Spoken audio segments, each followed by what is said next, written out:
The World Cup. I mean, it's more than just a tournament, right? It's a global obsession. But have you ever stopped to think about who's really pulling the strings? Who decides where it's played, how the rules are set, and yeah, where all that money goes? Well, in this explainer, we're going deep inside FIFA, the powerhouse organization that runs the world's most popular sport. All right, so here's how we're gonna break it all down. First, we'll cover what FIFA actually is. Then we'll look at its supreme legislative body, followed by the core decision makers. After that, we'll dive into how they keep the game fair, and finally, what they do to make football a truly global phenomenon. So, let's start with the basics. What is this organization with the famous four-letter name? FIFA stands for Fédération Internationale de Football Federation. It's been around since 1904, and it's basically the ultimate authority in the football world. They control pretty much everything, from the World Cup you watch on TV to youth programs happening right in your local community. And just to give you a sense of the sheer scale we're talking about, look at this number, 211. That's how many national football associations are members of FIFA.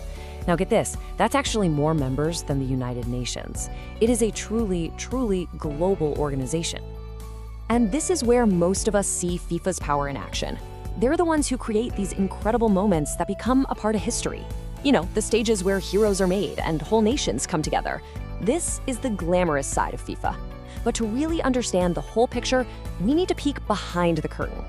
So in an organization this massive, where does the real power lie? Well, let's start at the very, very top.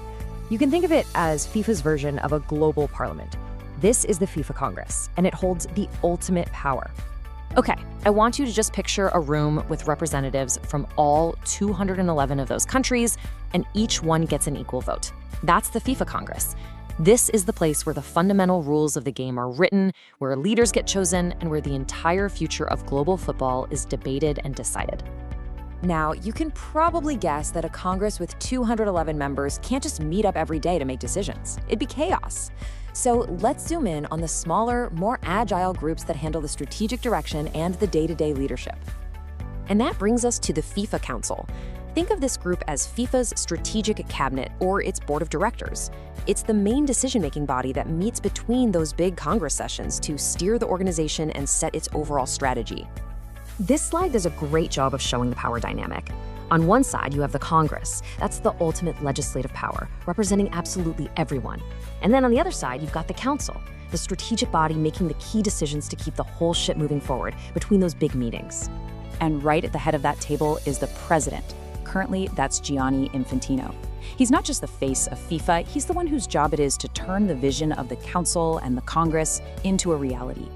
His presidency has really been defined by this stated goal of modernizing FIFA and making it a more accountable organization.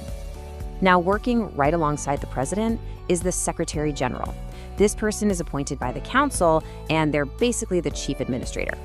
They're responsible for the massive day-to-day operations and just making sure the entire global organization runs like a well-oiled machine. Okay, so we have the lawmakers and the strategists, but what about the referees for the organization itself? I mean, every major body needs a system to uphold its own rules. So let's take a look at FIFA's internal justice system. To keep the game fair, FIFA has this three-tiered justice system. First, the disciplinary committee steps in when rules get broken, whether that's on or off the pitch. If you don't agree with their call, you can take it to the appeal committee. And sort of watching over everyone is the ethics committee. They're the internal watchdog, making sure everything is done with integrity. And then there's the football tribunal. This is a really specialized body that handles very specific football-related disputes. Think about those complex disagreements over player transfers between clubs from different countries. This tribunal is a key part of keeping order in that huge global transfer market. All right, let's pivot a bit from governance to action. How does FIFA actually execute its mission to develop and grow the game all over the world? This is where its operational arm comes into play. And this is where you can see that FIFA's mission is so much more than just organizing the World Cup. They have entire teams dedicated to leveling the playing field for women's football, others running programs to find the next generation of superstars, and even divisions focused on using the power of football to promote human rights. So how does all this work on the ground? Well, FIFA has regional development offices scattered all over the world. They're the boots on the ground working directly with those 211 member associations, providing support and guidance to help develop football at the local grassroots level. And FIFA's impact isn't just about the here and now. They're also invested in the soul of the sport. You've got the FIFA Foundation, which uses football's power for social good, the museum in Zurich, which is like a shrine to its history, and the Legends program, making sure the heroes of the past can inspire the stars of tomorrow.